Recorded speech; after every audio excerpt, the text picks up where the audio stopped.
Okay, this is part 2 of the soul.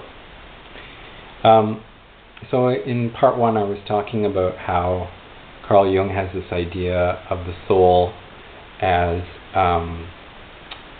containing, I don't know if that would be the right word, but that the person has ideas of the anima and the animus.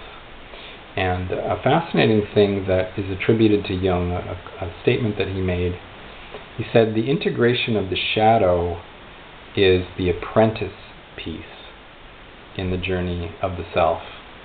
That is to say, the journey towards full personhood. And the integration of the anima is the masterpiece. So I'll say that again.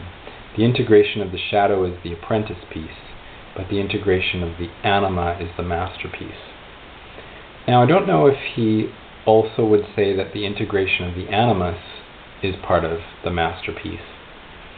But my understanding of the shadow is that it represents the darker, usually suppressed side, what Freud referred to as the id. So that part of the self that is powerfully desiring and can involve violent and sexual desires that are generally considered taboo, unacceptable. So the conscious mind pushes them down, and sometimes they explode with violent force as a result of that suppression. Suppression is a conscious concept, but repression is an unconscious concept. And for Freud, repression was happening all the time, essentially. This is my understanding of these two very complex thinkers. I may be wrong. So when Jung talks about the integration of the shadow, he's talking about how we live with the darker or less acceptable parts of ourselves, how we integrate them into the personality, how we express them. And so the integration of the anima then has to do with how we integrate the feminine into the self. So I don't know whether here he was just speaking for men and he would say that for women they have to integrate the animus, or whether he would say for women the integration of the anima is also part of the masterpiece. I don't know that. If you know this information, maybe you could respond in the comments. So for me, this channel has been about the integration of the anima, right? Because I'm expressing myself as a bunch of different female characters, women characters, and that's my way of coming to terms with or making sense of the feminine part of myself. And as I believe I've said in another video, my feminine side was strongly shaped unconsciously by 3 wonderful women in my life: my aunt and my sister, who have passed away, and my mother, who's still alive. These are really strong role models for me. So for that reason I have a powerful feminine side. But in 2019 I discovered the power of my masculine side, and I read books like Robert Bly's Iron John and Sam Keen's Fire in the Belly, and they made me feel more complete as a man. Previously I had associated masculinity with what I would now call hypermasculinity, a kind of extreme or toxic form of masculinity. But I've been inhabiting masculinity more fully and coming into contact with and being supported by really wholehearted, what I would call gender-balanced men. And so it's making me feel that inhabiting space as a man is sufficient, is enough.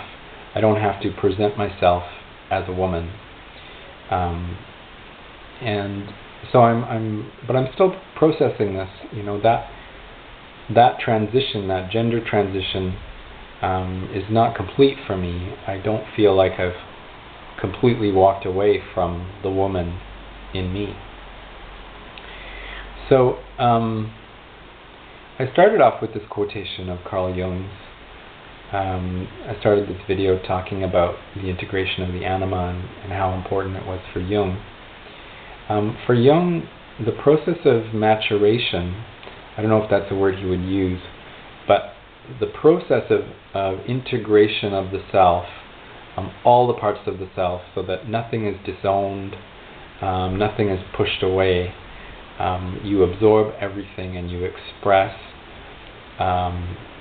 who you are, express your soul. That's my understanding of what life is about from Jung's perspective. Life is about this individuation, becoming a fully formed individual. So the soul, as Thomas More uses the concept, refers to the deepest part of ourself. That's my reading of More. It's not a part of the self that's immortal.